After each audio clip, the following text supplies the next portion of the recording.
A child's question about money that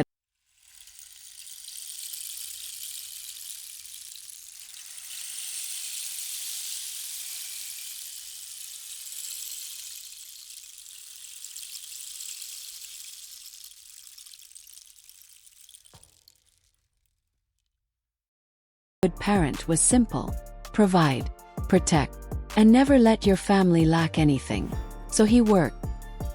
He worked so much that normal days turned into 15-hour shifts, and weekends became an optional luxury. To him, this was love. But to his 8-year-old son, Daniel, it looked very different. One Friday evening, Michael dragged himself home, exhausted, hungry, and irritated. His phone was buzzing with emails. His mind was still inside his office, and his body was just a shadow of a man trying to make ends meet. Daniel ran to him, smiling, excited, holding something behind his back. "Daddy, Daddy, I have a question." Michael forced a tired smile. "Daniel, can we talk later? Daddy is really tired." But the boy shook his head and whispered, "It's important." Michael finally sighed and knelt down. "Okay, what is it?" Daniel slowly pulled out a small jar filled with coins. His savings jar. His voice was innocent, soft, but trembling slightly. "Daddy, how much do you make in 1 hour?" Michael blinked. "Why do you want to know that?" Daniel looked at the jar again, then back at his father. "Because I want to buy 1 hour of your time." The words hit Michael harder than a punch to the chest. The boy continued, tears forming at the corner of his eyes. "You're never home anymore. And I miss you. I saved up my pocket money because I thought, maybe if I have enough, you will stay with me tonight." Michael froze. The hallway felt colder, heavier, as if the walls themselves were holding their breath. He tried to speak, but guilt wrapped tightly around his throat. "Daniel, you don't have to buy my time." The boy cut him off softly. "But I never get it for free." Michael felt something inside him break. This was not a spoiled child demanding attention. This was a lonely child begging for a father who was alive, but not present. He sat on the floor, legs trembling, and pulled Daniel into his arms. The boy leaned into him, small, innocent, fragile, and Michael suddenly realized how many moments he had missed. The first time Daniel rode a bicycle without training wheels. He wasn't there. The class presentation Daniel practiced for a whole week. He missed it because of urgent work. The family picnic they planned twice. Work cancelled it both times. Michael always told himself, "I'm doing this for my family." But looking at his son now, he saw a painful truth. A family doesn't just need money, it needs memories. That night, Michael couldn't sleep. His son's words haunted him. "I want to buy 1 hour of your time." He sat at the dining table staring at his laptop. Emails, targets, deadlines, all the things he had spent years chasing. For the first time in a long time, they looked meaningless. Because what was the point of providing a future for your child if your child grew up without you? Michael rubbed his face and whispered into the empty room, "How did I become this kind of father?"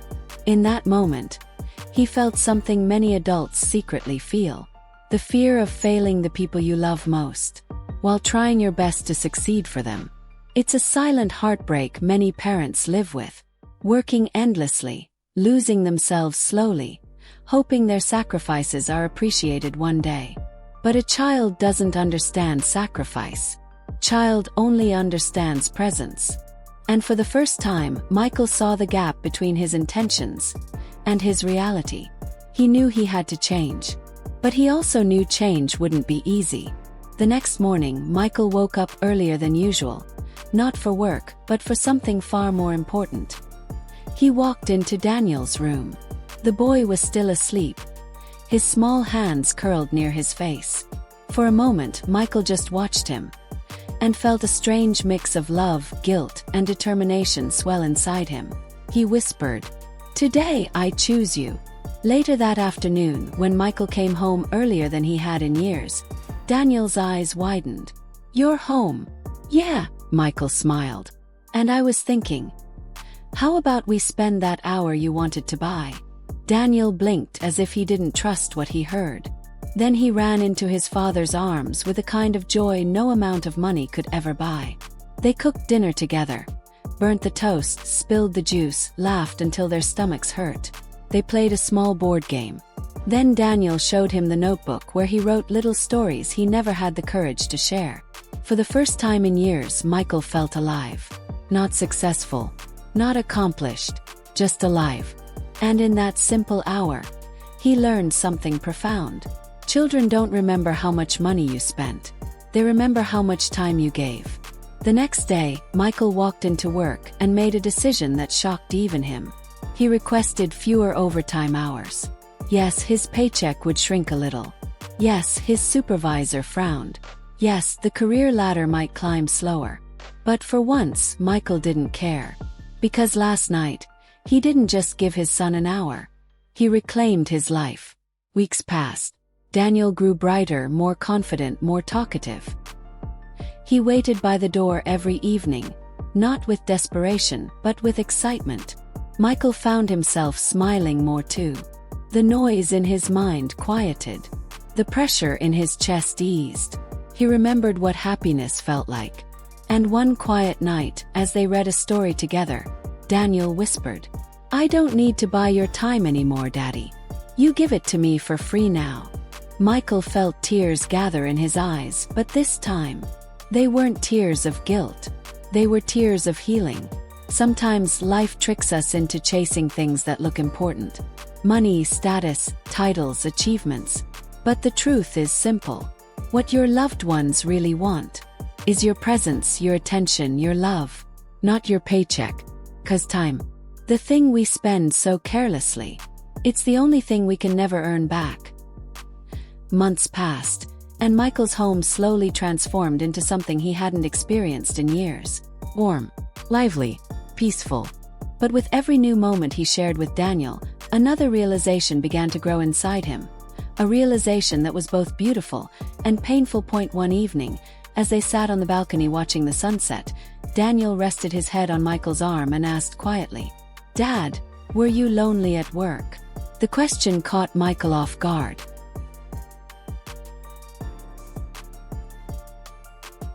"What do you mean?" he asked gently. Daniel shrugged.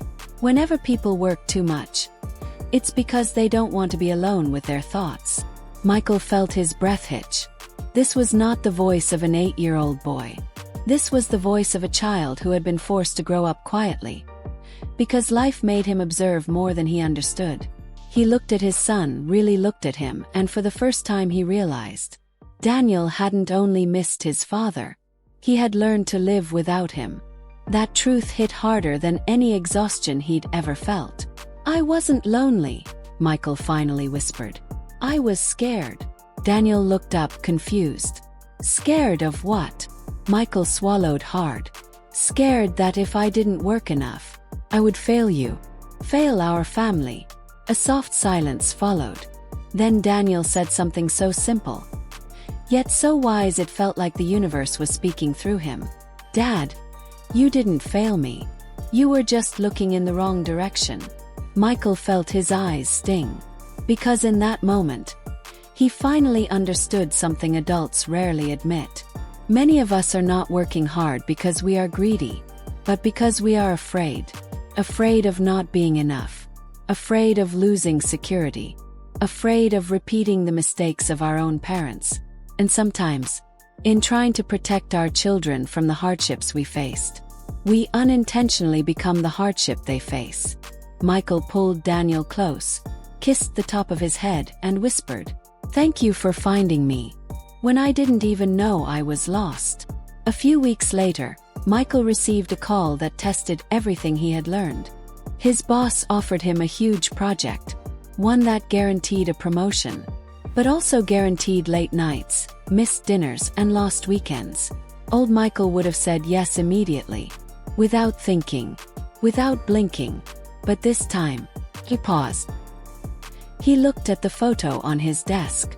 Daniel laughing with ice cream on his nose. A version of his son he would never have seen. if not for that small jar of coins. The boss noticed his hesitation. It's a big opportunity, Michael. You sure you want to think about it? Michael smiled, a quiet, confident smile he hadn't worn in years. Yes, I'm sure. There was confusion on the other end. You're turning it down. I'm choosing my life, he replied calmly. And the people in it. The boss sighed. You know that means slower career growth. Michael looked at the empty chair beside his desk. The chair where Daniel sometimes sat and swung his legs during Daddy's hour. He smiled. I've spent years growing my career. I want to grow my son. One evening, Daniel surprised him with something that made Michael's heart tighten in gratitude. It was a drawing. Just a simple, childish drawing of a man and a boy holding hands. Above it, Daniel had written in uneven letters, "My dad, the man who came back home." Michael stared at the paper for a long time, his throat tightening, his heart softening. Because in that moment, he realized something profound. Some people wait their entire lives for a second chance. But sometimes, that second chance lives right inside your house, waiting for you to walk through the door. He hugged Daniel tightly, whispering, "I won't leave again. Not the way I did before." And Daniel whispered back, "You don't have to buy your time anymore either, Daddy." Michael laughed softly through tears.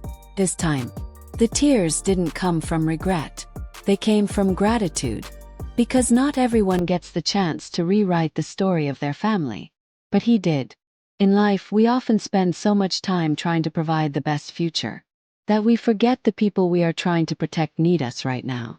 Money can build comfort, but time builds connection.